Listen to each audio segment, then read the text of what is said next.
All right, we are ready to go now. Welcome, Highfalutin Ski Bum Podcast. This is number 56, isn't it? Holy Oh, cow. 56. Magic We have number. come we have come a long way, haven't we?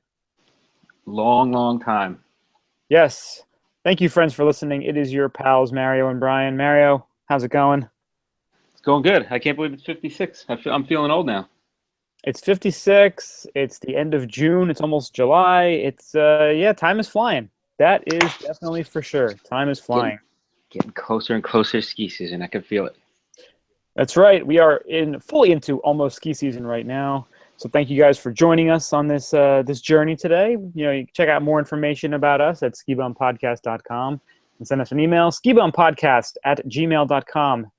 Hit us up on Twitter, twitter.com/skibumpodcast, facebook.com/skibumpodcast, and instagram.com/skibumpodcast. Whew. So, Brian, what's going to be our topic today? Well, we mentioned it last week on the podcast that we were going to go to the Cannabis Business Expo in New York City.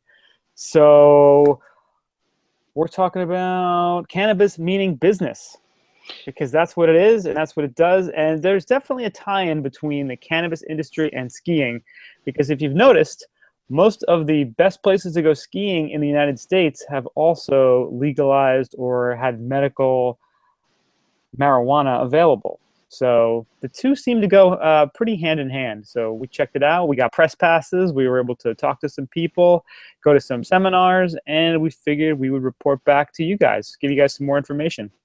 All right. If my nephew's listening, time to shut off or fast forward a little bit and get past the cannabis talk. Just saying. Which means you can listen. Listen to this. Talk to your teachers. Wait till you're 18 years old. Exactly. All that good stuff. Not good for a developing brain, like a lot of other things. Exactly. But in the meantime, oh yeah, it's that time again. Yes, weekly flavor time. Now we are recording this on a Monday, and we're kind of taking it easy today. Yeah, if we recorded it later, I might have gone a happy hour or did a little something more, I don't know, more interesting than my weekly flavor this week. But this is what we got. Got a work day tomorrow. Got to get stuff done today. That's true. It's a busy week. So, Brian, what are you starting out with? Oh, I am drinking Hoboken's finest public city water right now. Wow. Filtered or non-filtered? Filtered, of course. So many vitamins, so many minerals. You just can't beat it. See, you know what? It's one of those things. They talk about New York City water being so great. Hoboken water, almost the same thing. Breads, pizzas, all that stuff. It's amazing from here. So they're doing something right with the water. It's like drinking from a fresh, clean springtime stream, right? A springtime stream coming out of a fire hydrant, perhaps. Excellent. So me, myself, I have a Zyko chocolate-flavored coconut water beverage. Now, it's not coconut water. It's a coconut water beverage. I don't know why they call it like that, but Is that almost like a Cheetos or like a cheese product? Yeah, it's a cheese-flavored coconut water. Yummy. Now, it's actually really good. I like these. These are coconut water is good for you. Hydrate. H2O. Those are tasty, yeah. I guess the one thing you got to watch out with those coconut waters is sometimes they throw some extra sugar in there. Yeah, that's why which nobody really needs. Yeah, I know, right? Yeah, 20 grams of sugar. So this is pretty. 20 grams? Damn. Yeah. So this is good for. Usually, this is a good recovery drink. Although it has zero protein, which that's the thing I have against like almond milk or anything like that. There's no protein in it. Yeah. Well, you got to mix it, some protein powder in there, or have a piece of steak in there. Milk right from the udder, man. Right from the udder. Right from the udder. I've been drinking that Fairlife milk because it's like basically filter out some of the sugar. I'll find out in a few years. It's probably bad for you, but low sugar, high protein, which is tastes pretty good too. So. Oh, very nice. What's it called? Fairlife? Fairlife, and they carry it like everywhere. I found a ShopRite, Fairway Market, Stop and Shop. Like they have it everywhere, I think now. Oh, cool. Yeah, check it out. Check that out. Yeah, Fairlife milk. Yeah, my brother, he's having problems with his sugar, and I told him to try to do it because if you look at the exchange, if you're diabetic or close to diabetic or just watching, I think it has like almost half the sugar and twice the protein. Wow. and all they do is they filter it with some freaky technology method or something. Oh boy. So it's regular milk. It's just, and it's lactose free and all that other stuff too. So they're mixing with like that Soylent stuff. Soylent Green. Soylent Green. It's people. Oh, it's awesome. Nice. All right, and now next up, It's time. Yeah, that sound. Time for the honky tonk ski news. Oh yeah. So first up, 2015-2016 ski season, best on record for Colorado. Nice. So the Colorado Ski Country USA announced last week that skier visits at its 21 member resorts totaled 7.4 million in 2015-2016, up by nearly 5% compared to last year's membership season total, and a new record for visitation. Wow. Additionally, 2015-2016 visit total bested the 5-year average by more than 10%, making it the third consecutive year skier visits have outpaced the 5-year average. Wow. So, I mean, obviously having a ton of snow makes a big difference. And considering what a great year Colorado had, that definitely helped them out with people coming out and visiting and going skiing. Wow. And they actually said the whole entire industry went up 5%. That's what you said before? It's not just Colorado, because that's even with the shitty weather we had here in the East, right? Yeah, that's true. Well, I think it was 0.05%. Oh, 0.05. So, okay. Yeah. So, you know, a very, very, what is it, a 5/100%? So Yeah.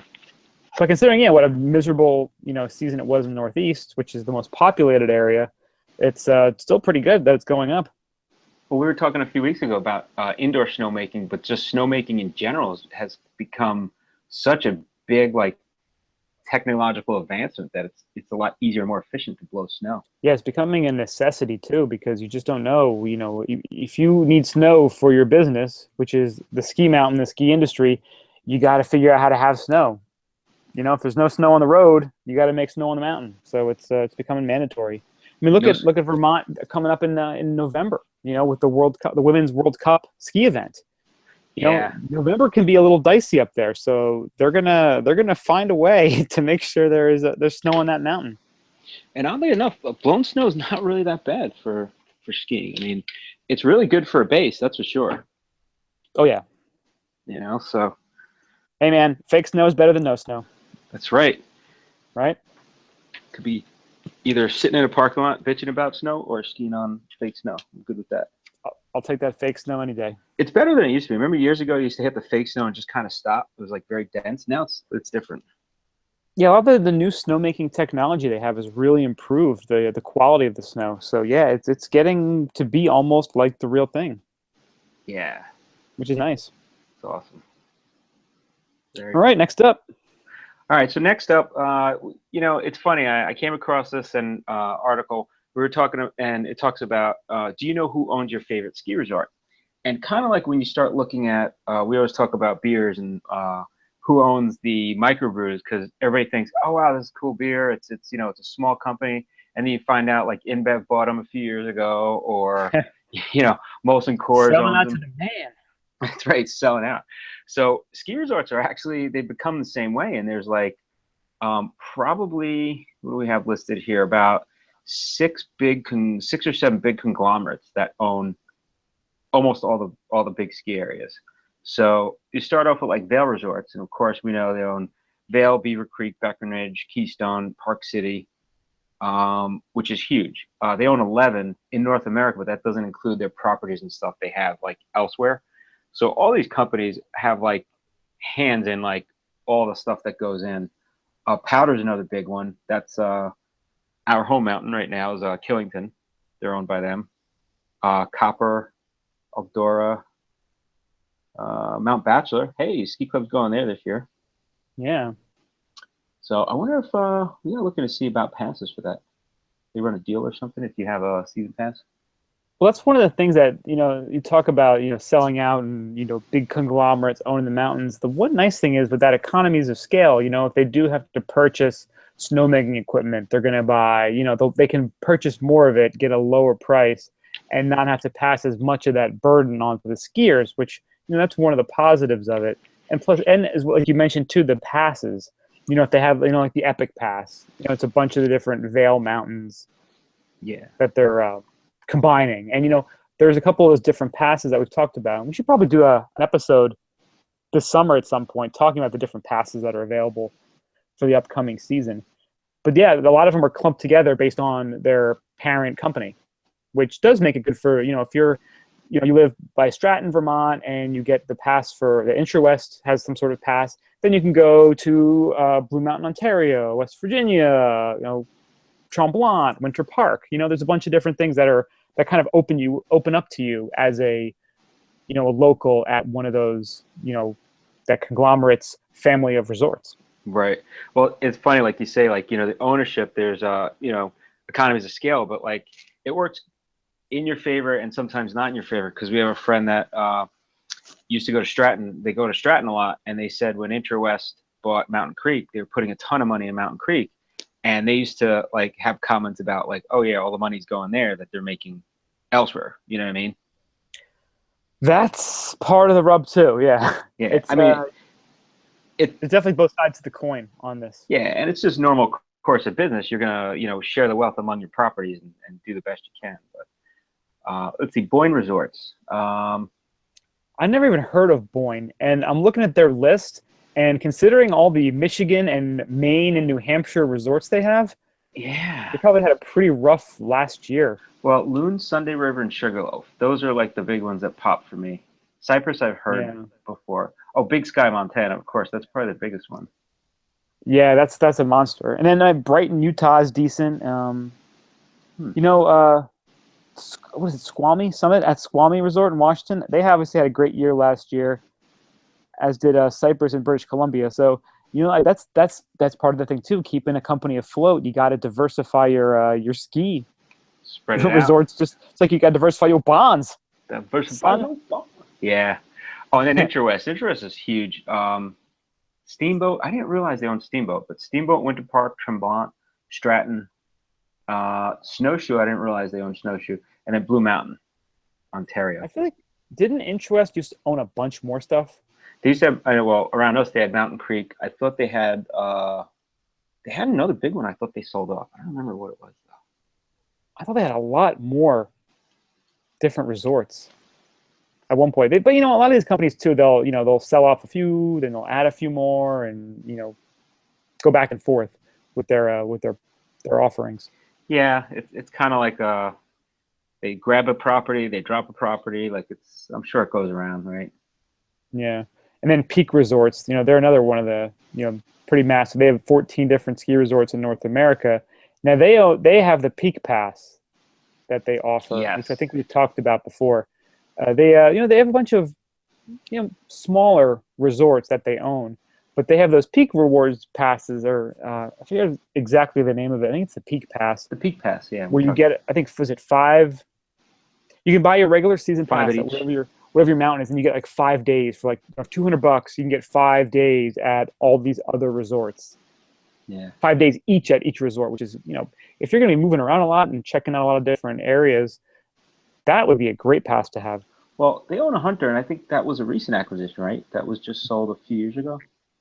I think it was a few months ago. Because Hunter, I'm surprised to see that there. They have Mount Snow, Jack Frost, Big Boulder. So that's all Pennsylvania, New Jersey, Wildcat, Crotched. Then a bunch of them in Ohio. Attitash, too, in New Hampshire. Attitash, New Hampshire. So, yeah, it's interesting. Aspen's the other one. So Aspen has to have some kind of, well, then again, it's Aspen. Yeah. Snowmass, buttermilk, and Aspen. They don't have to do nothing. That's right. Yeah. And then there's a weird one, C&L Lifestyle Properties. So they don't operate any of the ski resorts it owns. So I guess they just own them, have somebody else run them. And they're saying it was set up as a real estate trust to hold the ski resorts. And as its timeline winds down, they're actually going to try to find buyers for all the properties, which is very strange. I guess they're just a holding company. Yeah. So Loon's on Loon, Jiminy Peak, Cypress Mountain West, Crested Butte, Brighton. I mean, some pretty Akimo. Must be nice to be in the Mueller family. Yeah. North This Star at family owns Tahoe. 3 ski resorts. That's crazy. North Star is another one. Sunday River. So it's really weird. I guess they have this. It's almost like venture capital, right? It's almost, you almost wonder what sort of like shady things have to go on for you to purchase a ski resort, you know, as like a family or something. We are the Mueller family. We have some resorts. Yeah. They're all like tax shelters. Just Yeah. embezzling money. Hey, it's better than dumping your money offshore, right? Dump it into a That's ski for area. sure. Hold on Yeah, to it. right. So, yeah, so check it out. Check out the list.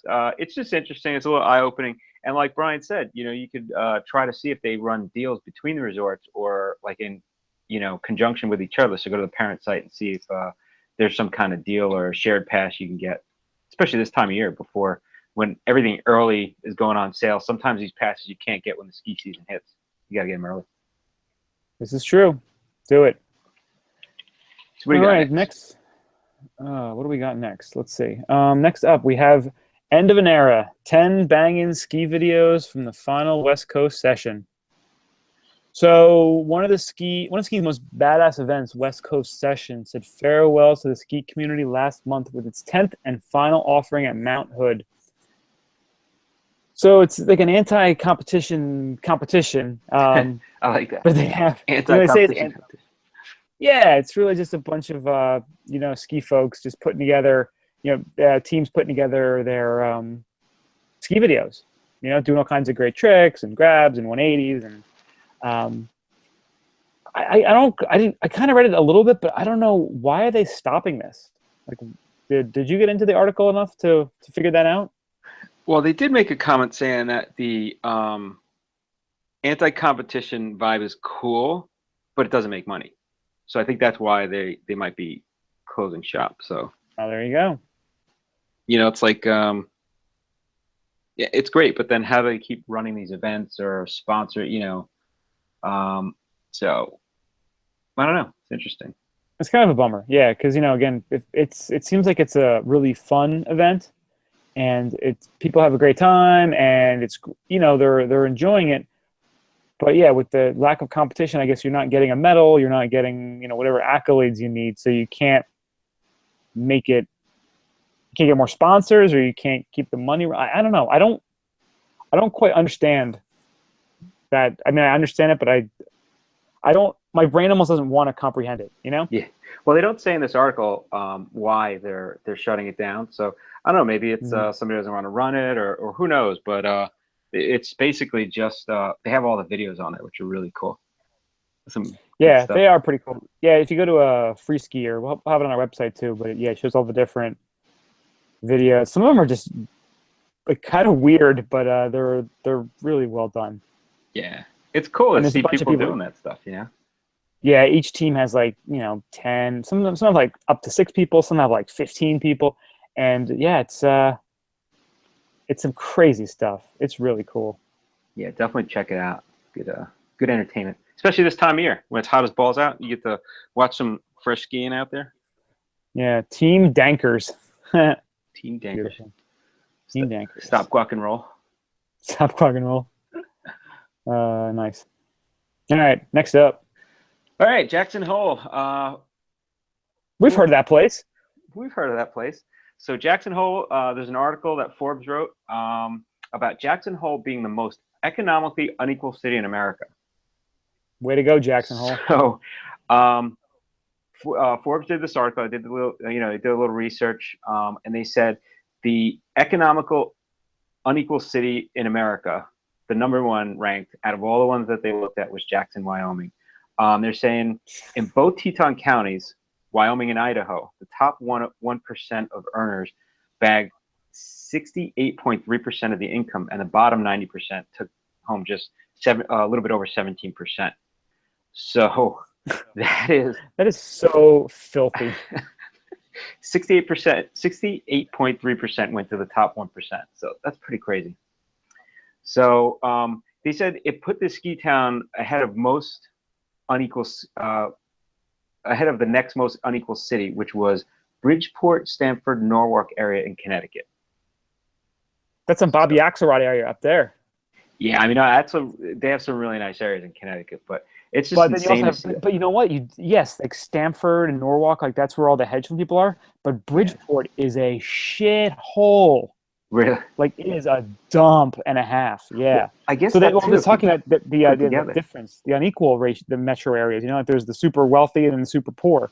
But yeah, it yeah, says they can't even touch Jackson. that's crazy. Hmm. That is great. So I like the comment they put in there in the article is so again Forbes confirms really, really, really rich people live in Jackson Hole. Yep. Well, when we were out there, that's what everybody was saying to us. You know, they said the billionaires are kicking out the millionaires. Yeah, even when we were there, it's funny. Like, so we did our backcountry day with Tommy Moe, and it was cool talking to him. He was telling us about the local area. He's been there for a long time, and Name dropping. name dropping. But Tommy Moe, it was gold funny. So medalist. he's a celebrity, and there was another guy that was there. I didn't. I guess they just knew each other for a while. It was before we started the day. We were waiting for everybody, and I guess they had a card game the night before, so they're just shooting the breeze. Like, oh, did you stay for a while? He's like, yeah, I hung out for a while, and then I had to go, and stay, lost a little money, whatever. And the one guy was telling him, was like, yeah, the one guy that was there, he owns two basketball teams, like NBA basketball teams. I'm just like, what the fuck is going on here? Who are these people? Yeah, it's just like, you think somebody's just hanging out, playing cards or at a bar or whatever, and then you find out like, yeah, they're filthy rich. It's crazy. So, Yeah, I mean, again, too, one of the things that, we always do whenever we go out to a great, an area that we really like, you go on vacation, you're like, oh, this is an awesome area. What does it cost to live here? So one of the things we did was we looked up on Trulia, how much, a townhouse, a house in the area would cost. the And smallest little shack in the world, right? we saw a dumpy bungalow in the town of Jackson. It was $975,000. And it was a dump. Like, it was nothing special about it except where it was sitting. I don't even think it was 800 square foot. It was tiny. I mean, it was a 3-bedroom, mind you, but again, it was a dumpy bungalow. It And was then, small. Yeah. yeah, it's weird. It's and it sucks in a way. It's well, not in a way. It just sucks in general, really. Because think about trying to be like a ski bum in that town. Like, how do you even live out there? It's not even possible. And you know what? And I know it's all because of the economics of the state and the tax loopholes and how much money you can save by living out there. But it's just wasted on these assholes, really. Because think about it, it's a hardcore ski area, and how many people who can make billions of dollars are able to be physically and dedicated to skiing enough to spend the time there, and want to get better at skiing. They want to get better at being Wall Street assholes or hedge fund whatevers, like they don't have time to really be badass skiers. They'll go there once a year for a weekend and, host a party.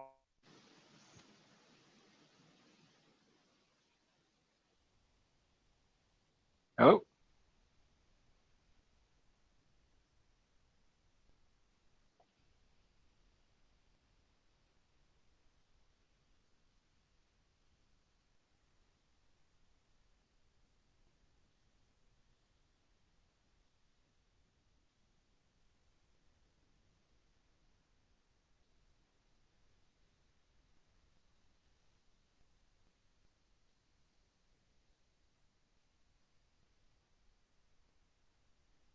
hello.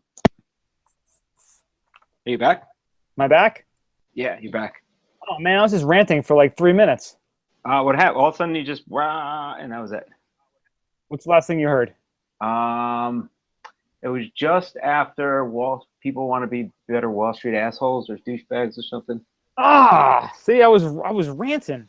Yeah, Yeah, I think someone hacked into this and cut me out, shut me down. shut you down. Well, yeah.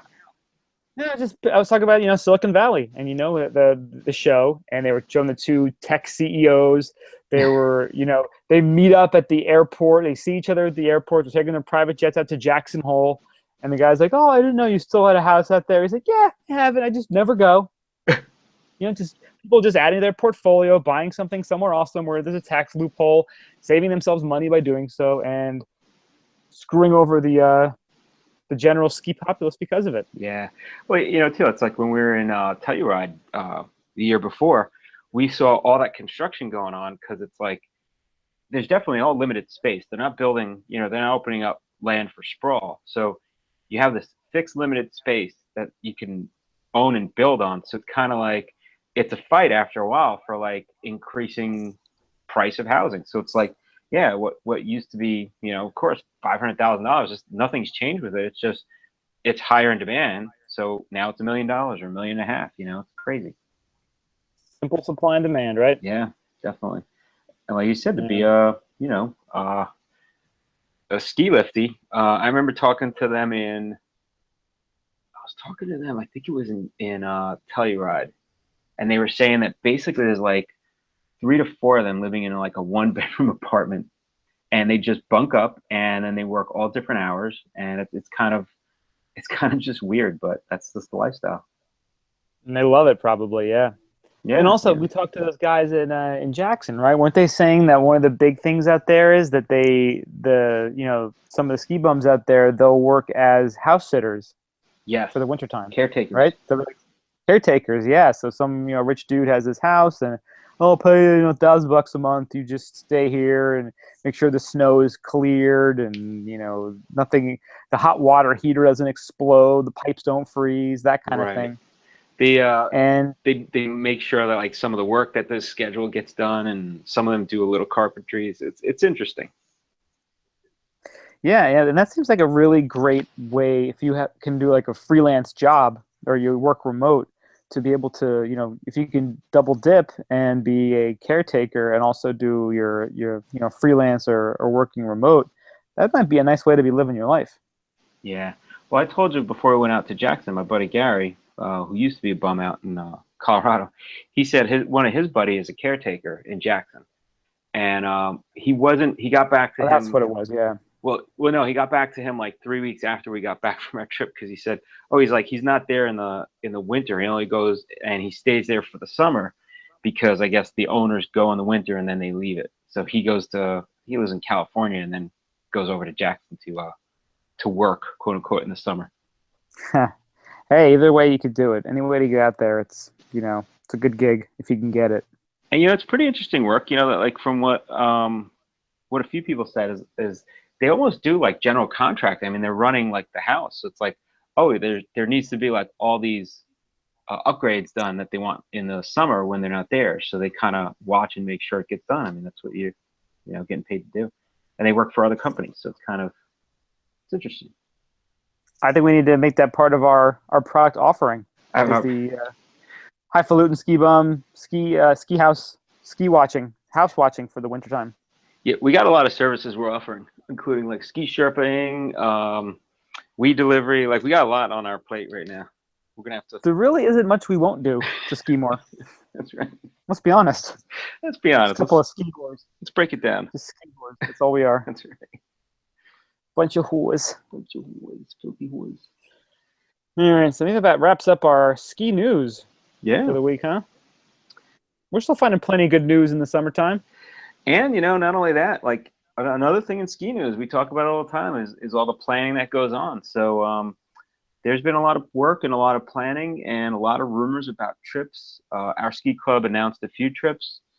So there's already talk about that. There's already talk about what plans everybody's going to do. So I kind of we get into the meat of summer, and that's when we start doing most of the planning.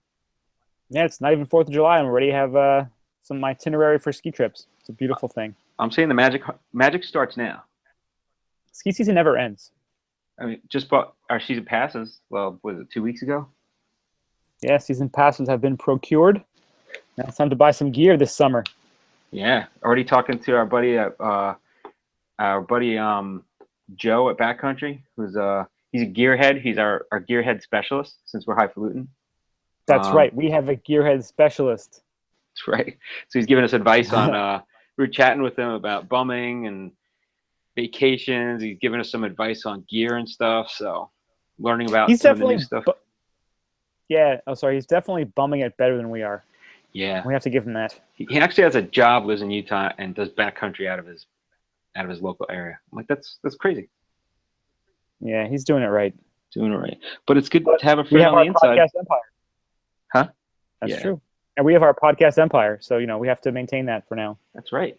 We need somebody to give us fresh new product reviews. He actually gave us a tip on something that's coming out, a new ABS avalanche pack that's coming out. It seems pretty cool. We got to find out more info and then we'll share it. Nice. Yeah, right now we got to propagate and horticulturize our little podcast here, which leads us right into our topic for the week. For the week. For the week. Do we have any? Let's see. The music is not cooperating. Oh boy. Yeah. This is just going off the rails here. It's going off the rails. That's all right. You know the music. It's going. It's going. Yeah. Yeah. This thing doesn't want to cooperate. So. Oh boy. All right. Well, the topic this week is cannabis means business. Oh, here we go. Oh, there it is. You know what? I like my remix better. I like my remix better. Like that remix. All right, so we're talking about the Cannabis Expo. We have something that came up recently. You want to talk about the Ohio thing? Yeah, we'll talk about the actual event first. All right. So it was the Cannabis World Conference and Expo. Like a business-to-business conference, you would say, right? Yeah, definitely. Like an industry conference. Mm-hmm. Yeah, we went in. We went in as press since we were covering it for the show, and we had like full access to a lot of people, which was really cool to do. But they had a bunch of keynotes, which we did miss because we wound up going pretty late. Who was there? We had So some of the big names. I mean, the biggest name obviously was Gary Johnson, presidential. Independent party presidential candidate this year. He was there he did the keynote on Thursday, I believe. It was cool. I mean, he used to be the CEO. I got to look it up because I forget the name. There was one cannabis company that he was the CEO of. Oh, no. No, not Normal. Yeah. Yeah, he was, I think it was at CBD? Let me see. Gary Johnson, CEO. Cannabis Sativa Inc. Huh. So yeah, he was the CEO of Cannabis Sativa Inc. He is currently running as the Libertarian Party candidate. And there was some crazy study that said he was actually polling at 9%. Oh, wow. Which, I mean, again, he's got some really good ideas. He was on the Joe Rogan podcast a couple weeks ago. He was the former governor of New Mexico. He has some legitimate credentials in his, on his resume. But he, again, it's one of those things, like, it could be one of those times where, people are terrified of Trump. People are terrified of Clinton. Someone like him could roll in, say the right things, and kind of make things difficult for them. Yeah, that's kind of like betting on the 120-1 odds horse in the Kentucky Derby. It definitely is. It definitely is. No, but again, he's obviously got a history where he's worked for these companies.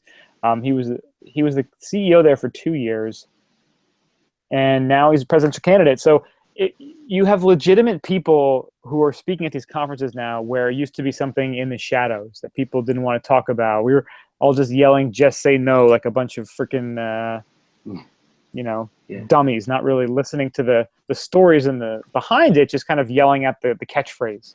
Right.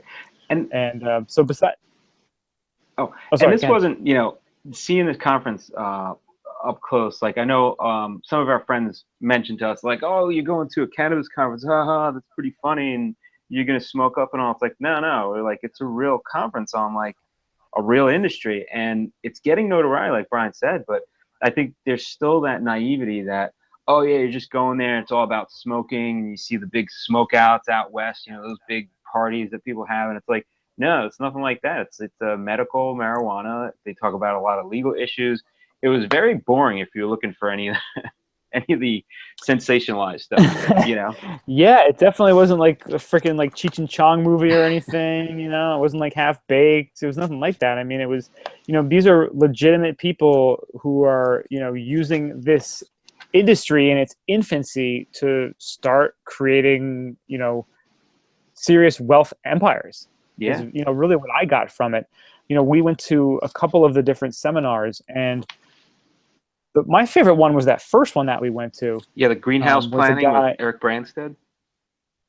Yeah, this guy, he was he comes from a farming family, and he's pretty much a consultant, and goes and meets with these people who want to set up greenhouses, and talking about, just how much goes into it, and all the different research, and, the way they've, just been able to, find so many new efficiencies and different ways of doing things to get, maximum growth.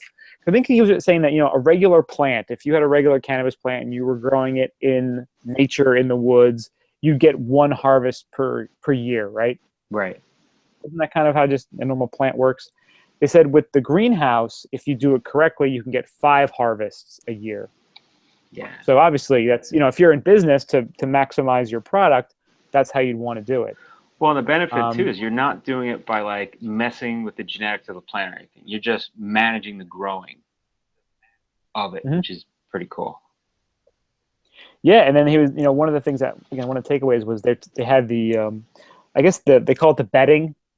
They put on the ground. Usually it's like a black bedding, but the problem was that absorbed so much heat, and it, caused a lot of, I guess the big issue is fungus, pests, mold. It caused a lot more of that because of the black fabric. And they said using a lighter colored fabric would, drop the temperature 20 degrees inside the greenhouse, and you'd get a better product with that. And it was just fascinating, all of the science, because again, this is such a new industry. It used to be, one shady dude growing stuff in his basement or in his attic. And now it's becoming a legitimate business, business all over the country now. So it's cool seeing all the new efficiencies and new products coming, starting from the ground up, coming into the marketplace. Yeah, and now that it's, I know the 2 seminars we sat in, both of those people were saying it's kind of a renaissance for the industry, not just because it's going to be more readily available, but they're actually able to grow legitimately, so they can do some research, they could do some analysis which hasn't been done before, and they're also doing it for medical purposes. So it's kind of like there's a lot of research that's going into this whole industry, from a tech point of view, from a efficiency point of view, and to get the best product point of view. That it's just it's really a good sign for the industry, not just, hey man, anybody could just grow it and smoke it. No, it's they're actually putting like good science behind it, Yeah, and then also in that same, because the conference was June 16th, was it 16, 17, 18, or just 17 and 18? 15, 16, 17, I think. It was Wednesday through Friday. There you go, 16 through 18. And on the 16th, it was announced by Microsoft that they are partnering up with a product to offer software that tracks marijuana plants from seed to sale. Which is also gigantic news because, again, for the longest time, legitimate quote unquote companies aren't going to touch this industry. And now when you have a company like Microsoft, which couldn't be any more buttoned up, straight laced, collared shirt, starting to get into this arena, I mean, that's starting to show that things are changing and changing quickly. Well, we sat in on another workshop, and there was a woman, Jessica Billingsley from MJ Freeway, and I guess they do a lot of consulting for technology, and they're actually working on some patents for some of their software. But it's an area where software generally wasn't built for point of sale, for tracking, marketing, data efficiency, data mining. Like none of that was built, and now they're using tools from other industries to apply to it. But it's a huge open space for technology. So now somebody like Microsoft is coming in. I'm sure all the little companies that have been in the space already making a lot of money, or they got to be apprehensive of it. I don't think they have anything to fear because there's going to be enough room for everybody to make money, But it's just it's the start of big companies coming into the industry, Yeah, and she was definitely underplaying the the hugeness of Microsoft entering this when she was talking about it, because someone asked her that question. And I think it's probably because the company that Microsoft is working with, which is Kind, Kind, Hmm. that they seem like a direct competitor Yeah. to what they're producing. So they were she was playing it down a bit, the importance of, having someone like Microsoft in there. But yeah, like you mentioned, some of the big data that they were using to help their, customers out. One of the ones was like a patient rewards program Right. where, they would look at the data, like when are we making most of our sales? And it was always, at late afternoon to early evening. And like, well, how do we get more people spending money earlier in the day, kind of spread out the, the crowds and, get people there during the day. And they offered, folks that were part of the reward program, oh, if you come in between, 12 and 3, we'll give you 10% off or something, or we'll give you increased rewards. Yeah. And they said that it made a big difference in the amount of, the amount of people, the amount of Building the traffic they through the got time. Yeah. to spread it throughout the day instead of having just kind of concentrated at the end. Yeah. Which again, That's is something that, regular industries have been doing for years. But now this industry, which is again still in its infancy, is starting to take advantage of and do as well. Yeah, I think she had a good statistic. She said every business in the industry should be prepared to spend 6 to 9% of total revenue on new technology, which is a good benchmark if you're going into the business or you're running a business. It's it's one of those things, like talking to a lot of people at that expo and the conferences. It seemed that there's a shortage of there was, and now it's opening up, but there was a shortage of willing people to help in the industry. So here are people that believed in providing services or product to people for medicinal purposes, but they had no way. The government couldn't help them. Financing was always a problem. Now at least the government and there are organizations that are actually looking to help everybody out in the industry, which it's good to see. But it was kind of you feel a little bit bad for these companies that have been struggling. They're like, yeah, we would love to run a successful business a legitimate way and be able to easily meet compliance, because compliance changes in every state. We'd love to do that, but we don't even have the ability to get help. So it's kind of sad to see, but good to see that it's actually changing. It's getting a little bit better. Yeah, it was only a matter of time, but it's nice because again, it's one of those things where it's definitely a snowball effect is going to happen. You're starting to get one or two states to legalize, and now you're starting to see every year, every election cycle, a bunch more have it on their dockets, and states are starting to see state is could use a cash injection. Right.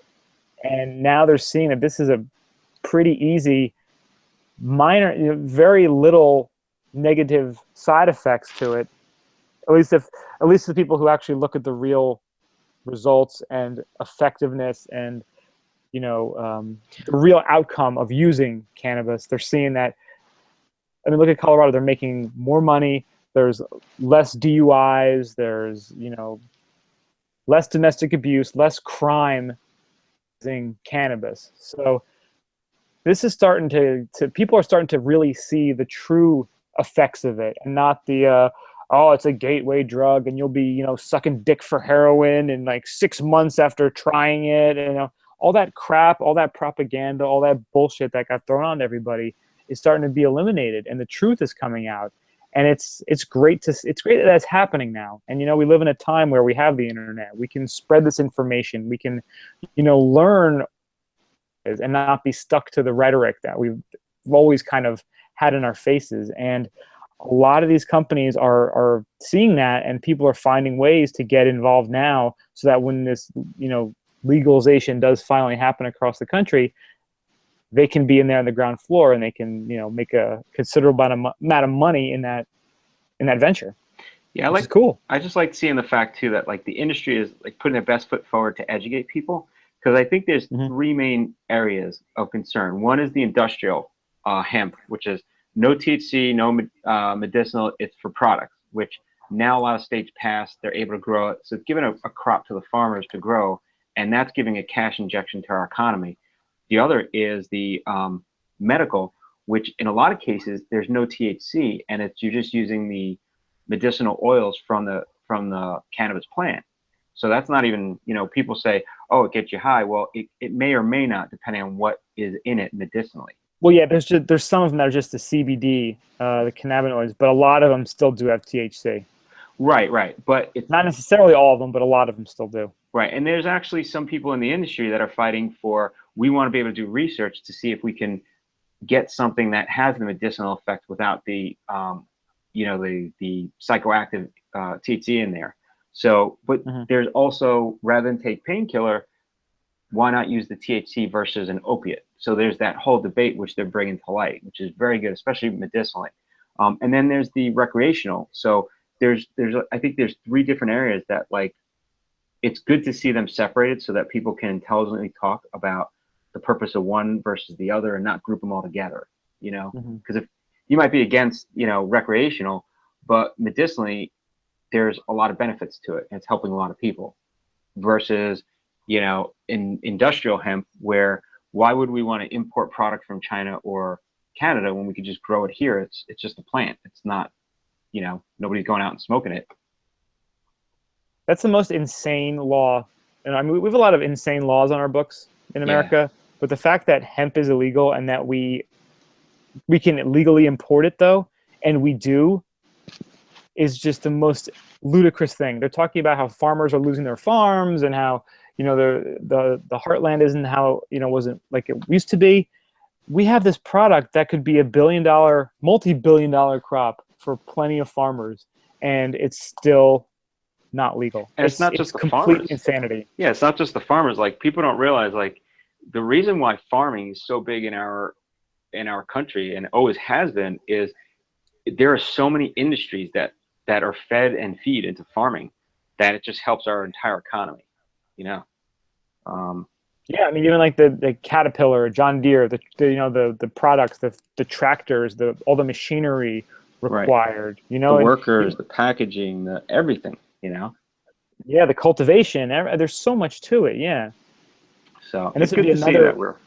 This would be a huge market. This would be, provide so many jobs, so much revenue for local farmers. And again, it's and I don't know what it is. Is it the red tape? Is it the I think a lot of it's the uneducated senators and congressmen. Yeah. I mean, the classification they put on it was so detrimental that it's taken a while to unbundle that. Like, that's why they couldn't have financing for it. They can't even go out and get a loan, because if you give them a loan for, even if it's legal and they're doing it as a legal medical facility, I guess it's classified under like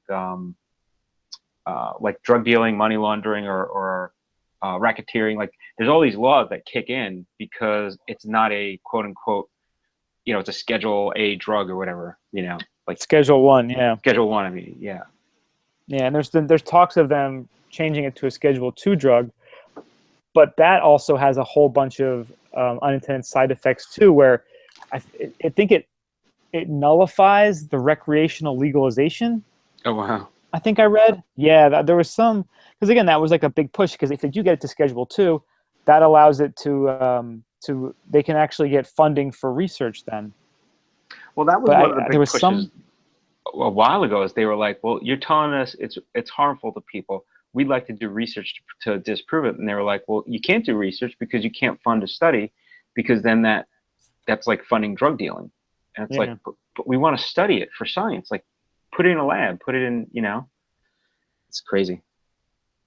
Yeah, it's such a tricky area right now, because again, you almost feel like it's going to happen soon, but then now that we are in a presidential election year, you don't know what the next president's agenda or outlook or response is going to be. And again, it's one of those things, like, people really believed, one thinks that Obama was going to make a big difference in this, that he was going to go in there, he was going to be that hope and change president, he was going to legalize it, but he really hasn't gone as far as he probably could have or should have. Yeah, but things are definitely changing for the better. It's funny. You look at the Schedule 1 controlled substances. I pulled it up. So along with marijuana, there's heroin, peyote, methaqualone, which I don't even know what the hell that is, and ecstasy. Sounds pretty gnarly, though. And ecstasy. Yeah. Then you have Schedule 2, is you have your OxyContin, methadone, oxycodone, hydrocodone, codeine, opium, morphine. I mean, it's crazy. Yeah. Yeah, it's again, you look at the lobbyists and the pharmaceutical industries and the people who are greasing the palms of government, and you wonder how much of that is conspiracy theory and how much is really the reason why things are the way they are. Well, I think they are taking it slow a little bit on purpose because they want to decriminalize for a few years before making it legal because they don't want to have a lot of contested, arrests and stuff like that. Just something on heroin, because heroin is becoming a big problem in schools, and they're saying how just the laws are you get these kids that are just out of high school or still in high school, and they get caught with heroin, and they go away, and then they come back, and they don't get help, and then they go away again, and they come back, and then they have a record, and they can't get. So it's like this vicious cycle that we're doing it to our own society. We got to do something else about it. Like we just got to do it differently or something. I don't know. And well, a lot of those problems too start with all these doctors willy-nilly prescribing out these opiate painkillers for every little thing, and you get your prescription of 20 of them, you use them up, you're like, oh my god, I need more of these. You can't get a prescription again, and you go, wow, I can just get heroin, which is super cheap, and get the same effect. Right. So you get to that slippery slope now, because people, I mean, maybe you're not addicted to heroin, but there's a lot of people out there addicted to painkillers. Yeah, that's one of the biggest problems, and that's one of the big, I think, reasons I'm in favor of it medicinally, because opiates are really bad for you. They're super addictive. They're horrible for your body. The way you break them down, your body's not good, and there's a lot of problems because of that. Yep. And if you gave somebody marijuana instead of the opiate, you'd have a lot less problems. You might have different problems. You still might have problems, but it's going to be a lot less harmful than opiates, I think. Way less detrimental. Yeah. Yeah. But anyway, so going on into the expo, we saw some pretty cool stuff at that expo. Some of the people that were there. So we were talking to this guy, Bob Esquino, for Incredibles, and he has high quality, handcrafted, infused edibles. So these are pretty much recreational, I guess medicinal too. But they look pretty cool. I mean, they have it's not just like little gummies that everybody else is doing. They have like strawberry crunch, white chocolate rice puff, and real strawberries, and THC in there. Boulder bar, peanut butter Buddha, peanut butter. I don't know, peanut butter butter. Let's see, they have regular gum, chewing gum. I mean, pretty cool products that they made with that. Yeah, they were cool too. We were talking to them for a little while, and they had their extract machine they were showing, and we're talking. He was talking about all just the regulation, and then the banking issues and the compliance requirements.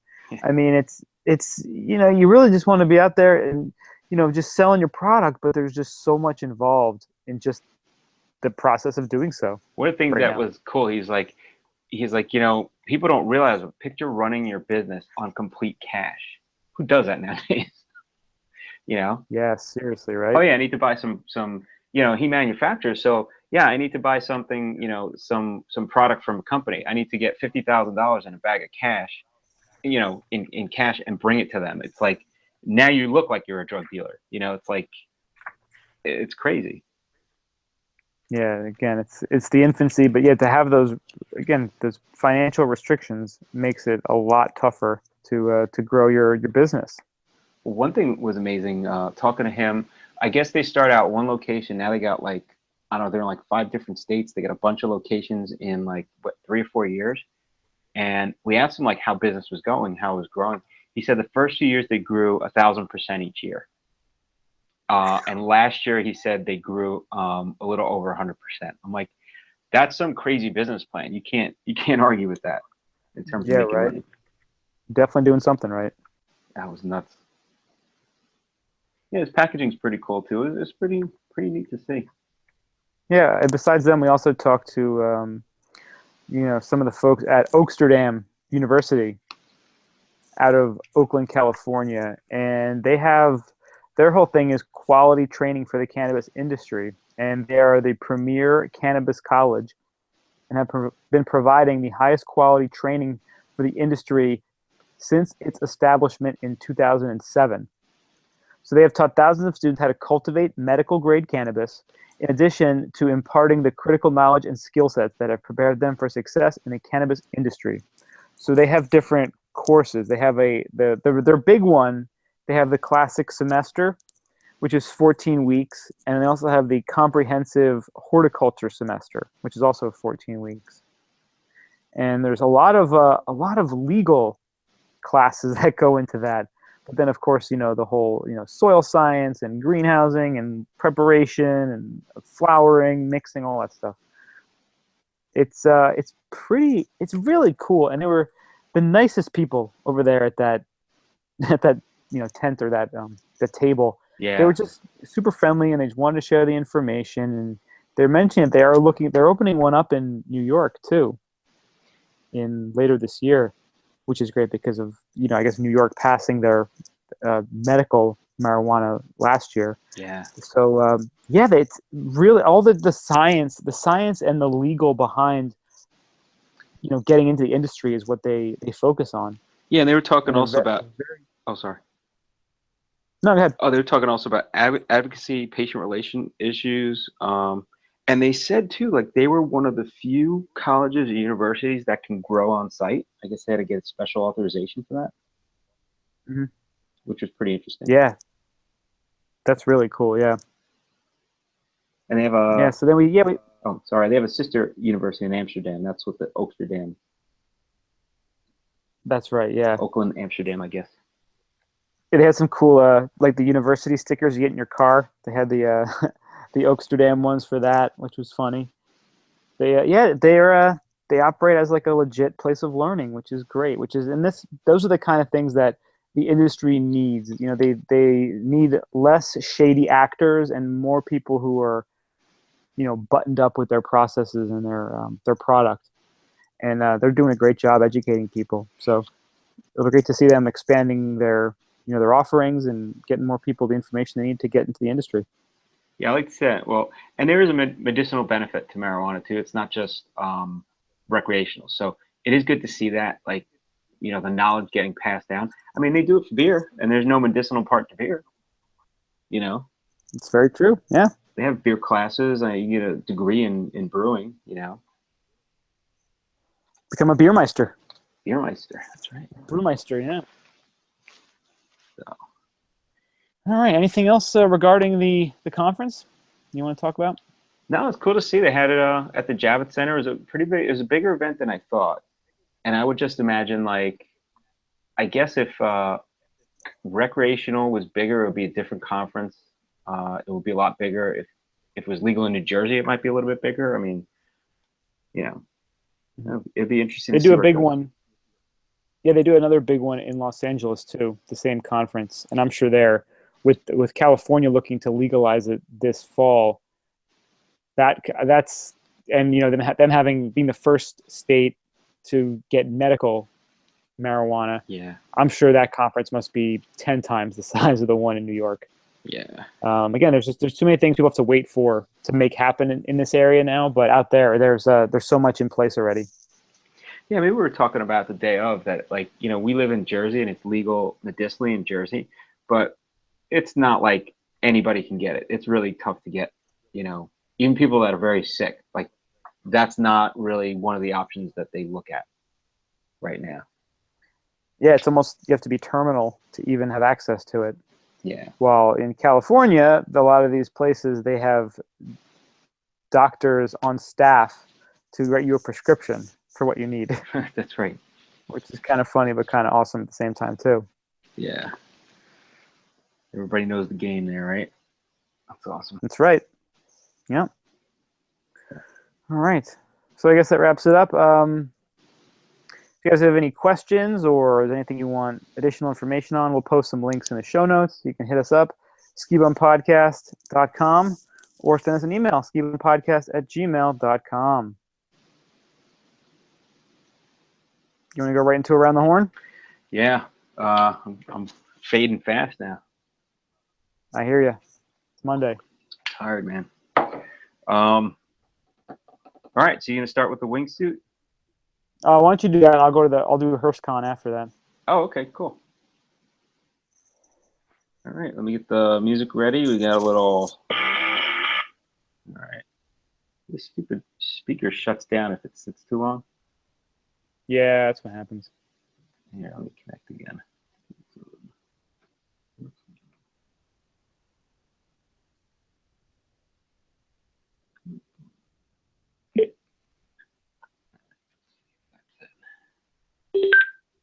All right, we're hooked up. All right, nice. That GarageBand is some GarageBand. He's such a little bitch. All right, There it is.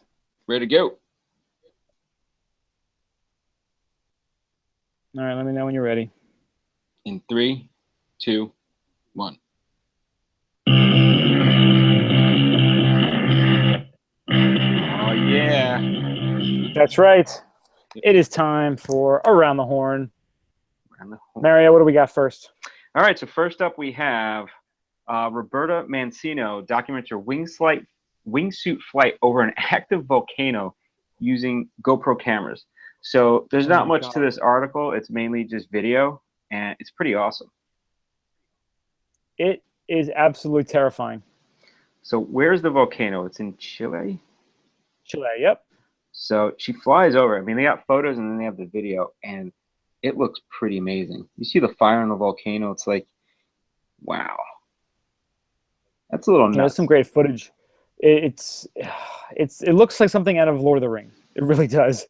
Yeah. You know what? I'm looking at the picture of her, and someone took a photo. Obviously, is filming her from above, and I'm looking at the shape of the wingsuit, and her wingsuit almost looks like the Flayed Man flag of the Boltons. It does.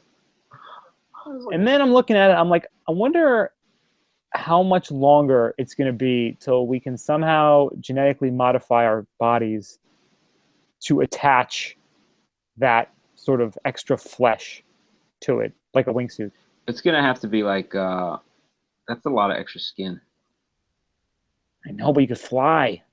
That's like a 500-pound dude jumping out of a plane after he's lost like 400 pounds. Yeah. All the extra skin just helping him go. But yeah, I wonder if you could put skin into a bag. Like, there's got to be a way where they can. I mean, it's going to be coming in the future. You can definitely see that. But just natural skin, like you can almost like grow and use and like shed skin like a snake. Yeah. So you can actually have your own skin wingsuit. I would rather have the wingsuit, honestly. Just saying. Really? All right. What if the skin tasted like pizza or like guacamole, and you could eat it afterwards? Why don't you just wear a big pizza? Just put a pizza on and fly out with it. I just want it to be organic, man. I want it to be natural from your body, that you could wear it, or like, kind of like flick a switch on your wrist and like your skin grows. So it's like a wingsuit. I don't know about that. How about a GoPro that's a whole suit? It's a go suit. Yeah. All built in. Something like that's got to happen. I just want to be able to make it from myself without needing any other products. I think that's the future. Either way, you're still going to need a parachute.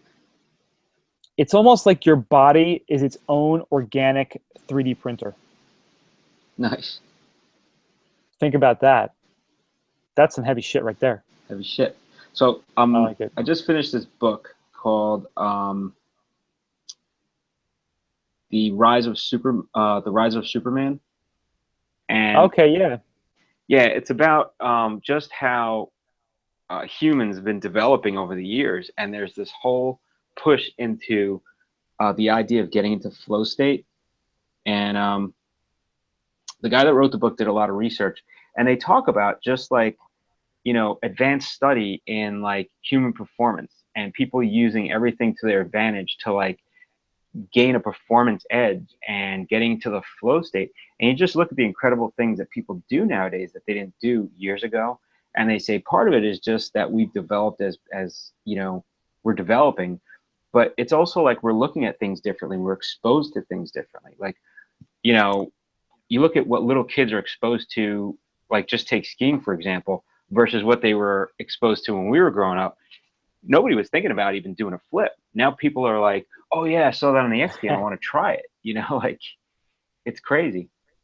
But they talk about Shane McConkey a lot and how he pushed the limits on a lot of things, and just the process mentally you go through just by being that type of person, but where it gets you, like how much you increase in your performance because you have that mentality and you push your body, and then that helps get into this flow state where you can actually do these incredible, amazing things like superhuman Superman, like what's next, Yeah, you almost need to see what's possible first and then kind of take it to the next level. So you almost need to be that level setting first. And then, because you're never going to go from, not be like just doing one flip to a guy doing 9 flips. It's never going to be that vast of a difference. It's always kind of like an incremental increase in capabilities. Yeah, and they say too, just like socially, mentally, like you get into this idea that it's not possible to do that, so I'm not even going to try it. Whereas now, with all the extreme sports, X Games, like that's opening up people's minds to the fact that it's possible. It's dangerous, but it's possible to do. So it's not out of the realm of possibility. So that's why people are pushing the limit, saying, I want to do, this incredible. They were talking about one guy. He was a kid, and I think at like he was doing in skateboarding, he was doing what Tony Hawk did at age like 12 or 13. And it's just like, well, why was he able to do that? Because he thought it was possible, And it's just pushing yourself. Yeah. So it's a pretty cool book. I mean, there's a lot of like science in there. And they talk about like, adrenaline and getting into the flow state. And they say you can get into the flow state anywhere, but they also even say like, if you want to learn how to do something, if you can get into flow state more readily, it increases the learning capability like immensely. They were talking about training like elite soldiers. They say they get them into like this flow state, and they can actually train them in like 1/8 of the time that it used to take. It's incredible. Wow. Yeah. It's amazing. And I feel like flow state is almost harder to achieve now because of how ADD we've all become and how it's so easy to be distracted by so many different things. Yeah. That makes it so much more valuable now. Right. That's why it's not common for people to be like that, I guess. Yeah. But that makes perfect sense to me. Pretty cool book as a side note. And they were talking about, I was thinking about it because they were talking about how Shane McConkey went into wingsuit. That's how he was trying to do I guess a double landing, on when he died. But they were saying how like these guys just push the limit so incredibly much. It's like, no, it's impossible to do that. But they're like, yeah, I have to do it because I want to do it. Yeah. Going for that next level. But yeah, it is pretty incredible. It's a cool book. I'd recommend it. Nice. So what do we got next? All right, next up. So hopefully you were able to attend this. It just happened June 2nd through the 5th. HFSCon was going on in Denver, Colorado. HFSCon? And you may be asking yourself, what exactly is HFSCon? Well, friends, I will tell you. HFSCon is a 4-day event held in Denver, Colorado that features 4 days of hearse cruising, camping, fire performances, good-looking dames, flaming sword battles, and cemetery picnics. Wow, that's a party. That is definitely a party. There's of hearses. It's definitely an interesting crew of people who are doing this, but the pictures are pretty nutty. There's just hearses, like a parking lot full of, some of them are, pretty standard looking. Some of them are like on giant lifted tires. Nice. Some of them are lowered with all kind of, graphics and paint jobs. There's the cruising is pretty crazy because there's tens of tens of dozens of cars just lined up, hearses just lined up driving around together. That's pretty wild. They have like a big camp, a camp scene. People are hanging out, camping. There's all this like fire performances going on. It seems pretty cool. It seems interesting, that's for sure. It's pretty nuts. The Ghostbuster mobile was a hearse, right? No, it was an ambulance. Oh, it was an ambulance. Yeah, it was an ambulance. The Cadillac ambulance. I mean, really, the big thing is that back window not being a window. Yeah. The difference between like a wagon or one of those fire trucks or ambulances versus the hearse. The hearse has that funky back to it that kind of covers that back window. So how do you think that would be if I go out on a date and I pull up to pick up, my date in a hearse? Think she's gonna freak out?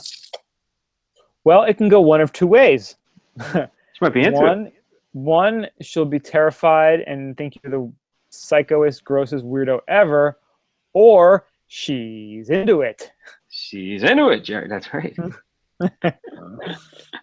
It's a scene, man. I'm not an orgy guy. It's a scene, man. Yeah. So unfortunately, we didn't report this a little bit earlier. I wish we had, but yes, HearseCon. We'll check it out next year. But it seems like a pretty interesting event. So hearseclub.com if you want more information about that. Very, very cool. I've actually seen hearses on some of the car shows, and some of the paint jobs they have on them are really cool. They can do some pretty awesome stuff with it. I mean, it's a big canvas if you want to do something with it. Yeah, you can go airbrushing going on there. Yeah. So, all right. Next up, we got the director of Helvetica is making a documentary on Dieter Rams. So, Dieter Rams, I guess, paved the way for design-focused companies like Apple and Muji. He made Braun a household name. So he's a renowned German designer who did a lot in the design industry. And I guess this filmmaker, he did Helvetica. He also did Urbanized, which were really cool shows on Helvetica. And Brian, I think you read the book, right?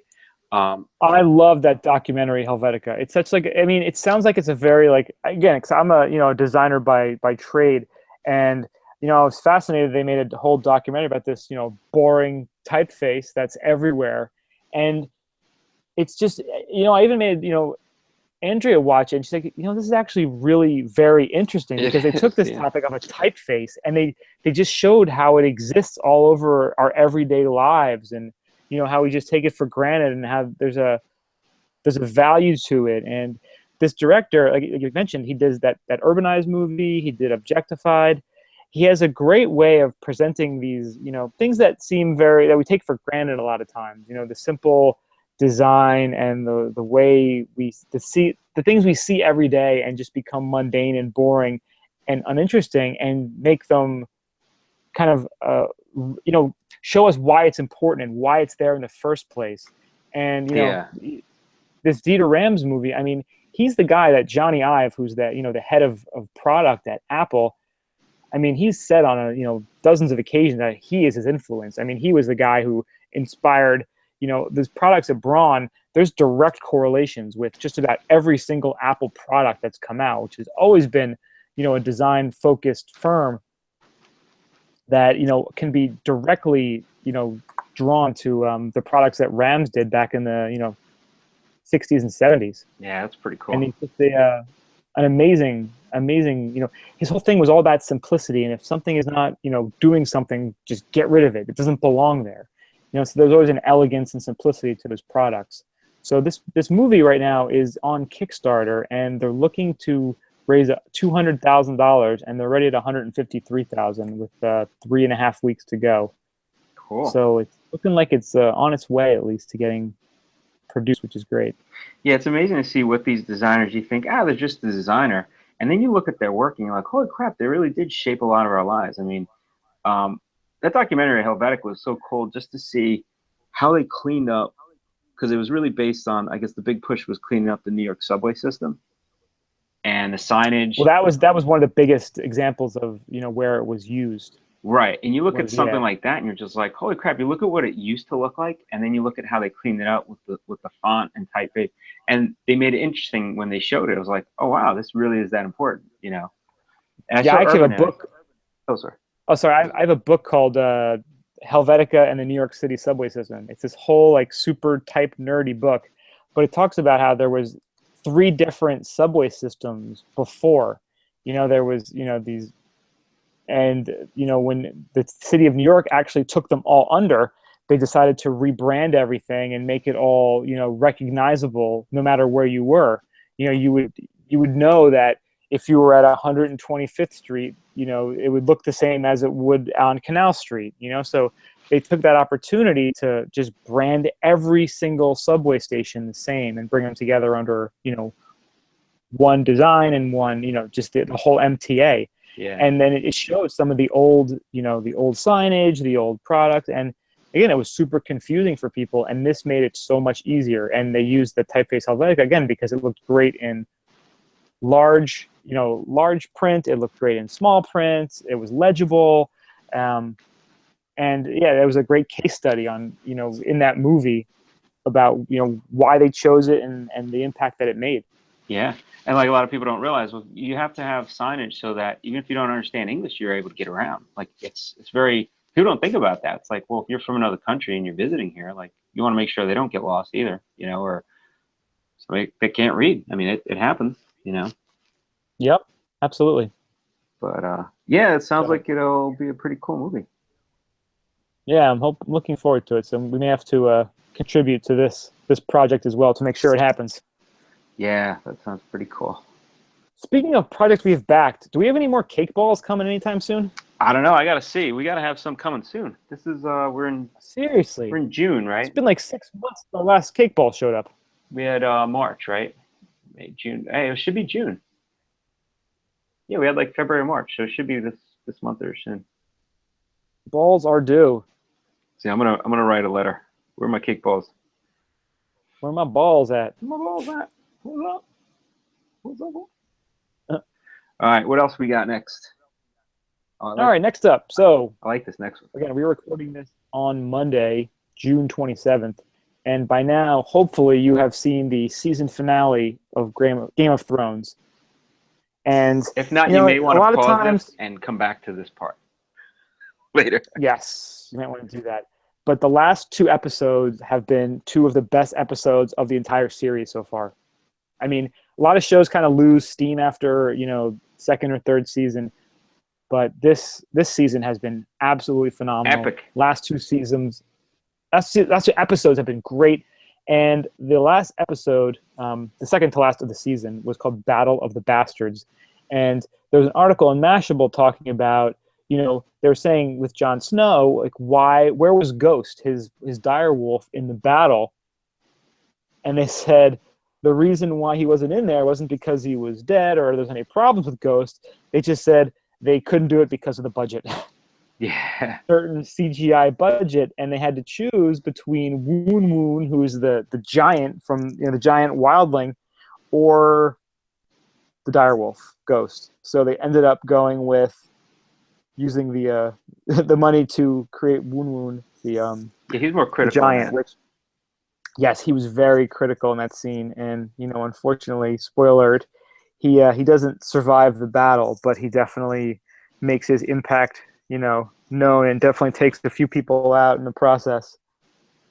But yeah, I mean, it's one of those things you don't really think about so much, is how much their CGI budget is. I mean, they said for that scene, it took them 25 days to film it, with 600 extra crew members, 500 extras, 70 horses, and 25 stunt people. That's crazy. The episode came in between 11 and 25 million, which is actually a terrible estimate because that's a really wide range. Yeah. Well, I imagine the last episode, there was a ton of CG because there was like ship blowing up, city parts blowing up, dragons. Like there was a lot going on. Lots of boats. Yeah. Even Battle of the Bastards, I think they had dragons in there too, right? That was yeah. So that's they were using a lot of CG for a lot of stuff, but still, how can you skimp on Ghost, man? 10 years ago, you couldn't have even done that without, being a major Hollywood blockbuster film and having a, $50 billion budget. Now, they can do it for a weekly TV show, which is pretty awesome. Yeah, one weekly episode coming in at like more than some movies cost. That's pretty crazy for an hour long episode. Yeah. That's pretty wild. Pretty impressive. But you're HBO, man. Spend the money. Get the dog in there. Well, some of these cheap bastards aren't paying for their HBO subscription, so they got to find other ways to make some money. So hey, somebody's paying for it. Somebody's got to, otherwise we'll have no show. That's right. Oh, they're gonna have plenty of Game of Thrones is making money hands over fist. It better be. We got to pay these people a lot more for the next couple. They have 2 more seasons left, so they better make sure people are taken care of, so they show up to work every day, and not get killed off. They have 2 more booked, like already negotiated. Yep. All right, cool. 2 more, two and through. I could see them ending it after 2 seasons because they're almost at a point where like let everybody hash it out and then one winner. What's been so great about this? Yeah, that's probably what's going to happen is nobody wins. Everybody loses. Everybody loses. What's been so great about this season is that, the end of last season, there were so many storylines like all over the place. All the characters were all over the place. And now they're finally starting to consolidate down. People are coming together, and it's starting to get so good. And it's like, damn it, it's over now. I got to wait 9 more months or almost 10 months till the next season starts. Well, what's interesting is this season, they didn't even really do anything with the White Walkers. Nothing. You didn't even see them. Well, right? Yeah, we did. The freaking Hodor episode. Oh, yeah, that's true. All right, Come on, man. You saw them a little. That was just a few. They were significant. No, there was enough of them. Hold the door. Hey, can you hold the door for me? And so the Night King, who still ranked as our most evil character. He's a bad mamma jamma. He is a bad boy. I think him versus the dragon. I think the dragon's winning though. We shall see. That dragon's it's only going to be a few episodes away, I guess. But who knows how many years away till we see it? But it's going to happen soon. Yeah, I guess they're probably not too far from the wall if you think about where they left everything off. Yeah. So they're marching towards it. So such a great show. If you don't watch it, shame on you. You got to get on there. Binge it this summer. I love how they said in the last episode, winter's here. Our father always talked about it. Yeah, that was great. Smart ass kids. Smart ass little kids. Damn. So speaking of dragons shooting flame, you have an opportunity. Nice segue, right? You have an opportunity. Well done. You have an opportunity to buy a flame shooting scorpion truck from Burning Man. So, I do. That's right. The bidding has started. It's bidding online, and currently, when this article broke, it was at $50,000. So they said, "Good luck." Built in 1991, it's a 28-foot international boom truck, 55-foot long. Now they have 20 to 45 feet wide. I guess it depends, like what's extended on this thing, and 39 to 45 feet tall. I guess depending if they have the boom raised and everything. So it's and it's named Fluffy, which I don't know why or how, but it's an exact replica of the Emperor Scorpion named Fluffy, and it boosts a computer-controlled 7-gun flamethrower off the tail. So that's pretty amazing. So it's not street legal, so you have to find some way to get it to and from the playa. But yeah, it's been at Burning Man for the past 5 years, and it's time for them to move on. So they're going to sell the truck, and who knows what they're going to build after that. Yeah, I just went to their eBay page, and it has been sold $50,000. Wow, who bought it? It just says the seller is X_Megabase. I think Warren Buffett bought it. Say who. I love how it says item condition used. Used. Yeah. Maybe Donald Trump bought it. That's going to be his new inaugural vehicle. Oh, it's driving around on that. Yeah.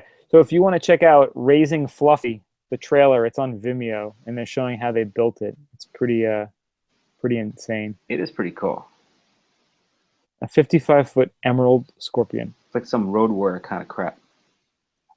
Yeah, it looks like Mad Max. Yeah. Like one of the vehicles from Mad Max. It would definitely fit right in there. It's something, that's for sure. Could I just put that in Afghanistan and let it go wild? Buck wild, yeah. Buck wild, you know how afraid people would be. We'd have surrendered. This thing, imagine like drive to New York City with this thing. Just drive through Midtown. Just sitting in traffic, like, come on. Parade. That'll be a parade float. Oh, there you go. Probably set a lot of stuff idea. on fire, though. That's the only problem. Well, sometimes, things got to go. Kind of like fireworks. You could put it on a barge or something.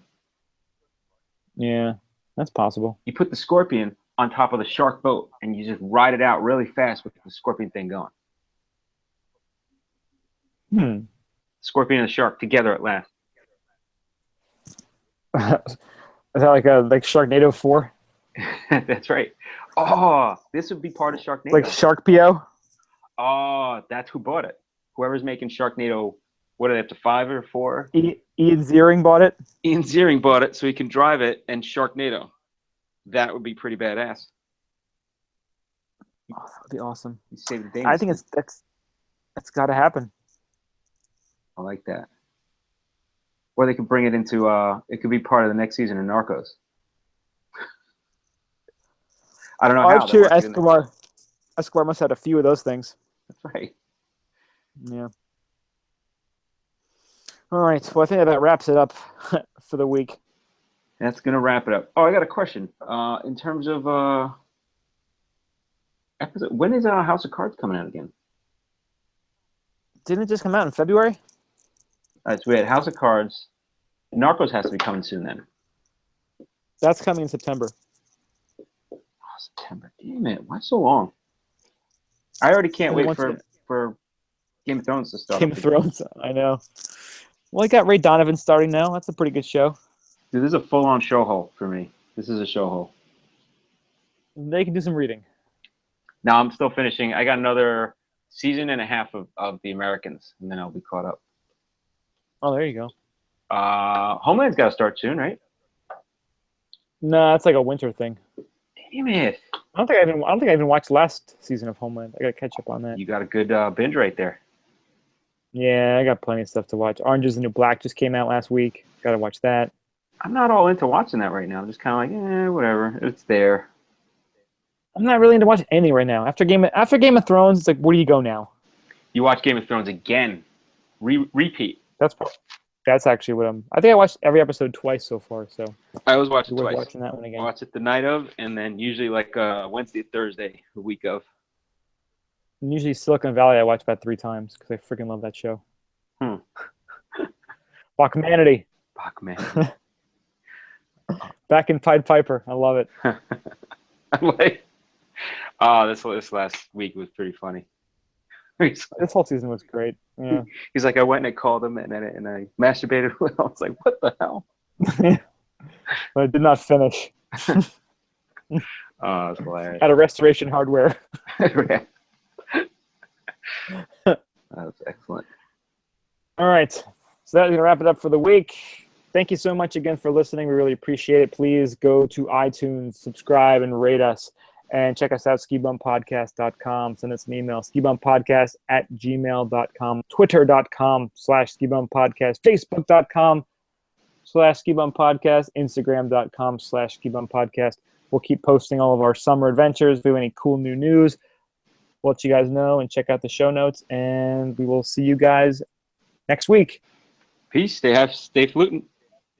See ya.